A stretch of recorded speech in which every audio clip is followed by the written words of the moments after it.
Hola la compagnie, j'espère que vous allez bien. Aujourd'hui, on se retrouve dans une nouvelle vidéo dans laquelle on va parler de la nouvelle bêta d'iOS 15 qui vient tout juste de sortir. Donc cette bêta est arrivée aux alentours de 19 h et comme d'habitude, on va rentrer en détail dans les corrections de bugs ainsi que dans les nouveautés.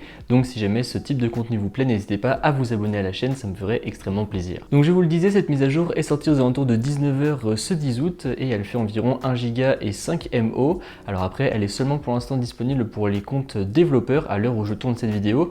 Donc si jamais vous êtes en public bêta, vous allez la recevoir d'ici quelques heures tout au plus. Au maximum, je pense que vous l'aurez d'ici 2-3 jours. Côté correction de bugs, aucun d'annoncé dans le patch note, du moins aucun d'annoncé dans les bugs visibles que nous avons, c'est plus des petites lignes de code encore une fois. Mais étant donné qu'il y en avait déjà beaucoup de corrigés dans la bêta 4, ça ne m'étonne pas plus que ça. En revanche, côté nouveauté, on a quelques petits changements, à commencer par l'application météo. Donc on a déjà eu un beau rafraîchissement à l'intérieur de l'application et cette fois-ci c'est l'icône de l'application météo qui subit un petit rafraîchissement. Donc je vais vous mettre les deux côte à côte pour que vous puissiez voir un petit peu, mais l'application fait un petit peu plus sombre et le nuage fait un petit peu plus fondu, enfin du moins comme un effet fondu un peu. Donc voilà, je pense que vous voyez de quoi je parle encore une fois avec les deux applications côte à côte et du coup je trouve que ça s'intègre beaucoup mieux dans le thème d'iOS 15. Autre nouveauté, lorsque vous allez chercher à redémarrer votre iPhone, vous allez voir qu'il y a une petite inscription juste en dessous pour éteindre votre iPhone, dans laquelle il sera écrit iPhone détectable même éteint. Et vous verrez que si vous cliquez dessus, vous allez avoir un pop-up qui s'affiche qui vous explique en gros que votre iPhone, comme c'est écrit dans le titre finalement, même s'il est éteint, il pourra tout de même être localisé, notamment dans l'application localisée ou Find My si vous avez votre application en anglais. Et en fait, je pense qu'il se base un petit peu sur le même principe qu'avec les AirTags, c'est-à-dire qu'il va s'appuyer sur les autres iPhones aux alentours pour actualiser sa position à chaque fois.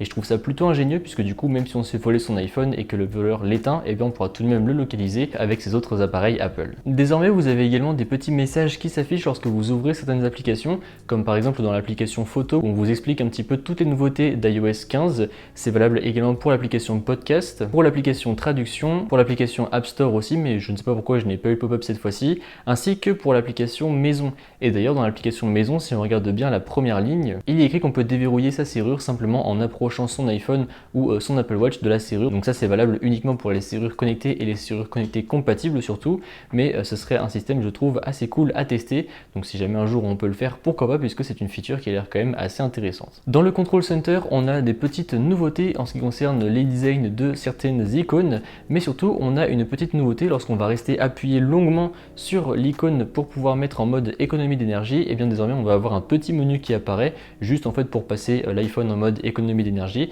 alors qu'avant on n'avait pas le petit menu, ça activait directement d'office le mode économie d'énergie. Autre nouveauté désormais dans le centre de notification, désormais votre icône du centre de notification s'adaptera en fonction du mode de focus que vous aurez choisi. Donc par exemple si vous êtes en mode repos, eh bien vous aurez un petit lit à côté de toutes vos notifications, et si vous avez par exemple le mode ne pas déranger, eh bien vous aurez le petit croissant de lune. Je pense que l'image que je vous ai mis à l'écran est assez explicite. Une dernière chose, alors c'est pas vraiment une nouveauté ni une correction de bug ou quoi que ce soit, mais c'est juste que je trouve l'OS beaucoup plus rapide en général. Je trouve que c'est beaucoup plus fluide, beaucoup plus smooth comme ils disent en anglais, et tout s'ouvre beaucoup plus vite. Alors je sais pas si c'est une impression ou si c'est réellement le cas, mais en tout cas j'ai l'impression d'avoir vraiment un changement entre la bêta 4 et la bêta 5, donc dites-moi vous aussi dans les commentaires si jamais vous avez pu noter ce changement, mais je trouve que c'est assez impressionnant. De toute façon, on est rendu à la bêta 5, donc je pense qu'il va en rester encore 3-4 avant qu'on ait la version GM, donc c'est la version juste avant la version officielle avec toutes les nouveautés, toutes quasiment de près, juste pour corriger les derniers bugs. Et logiquement, si on se base sur les précédentes années avec Apple,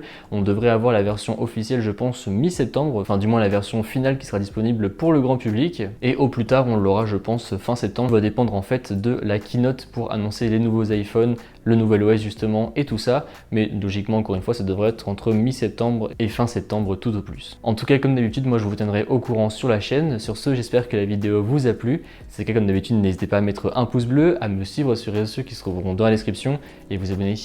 Allez, salut!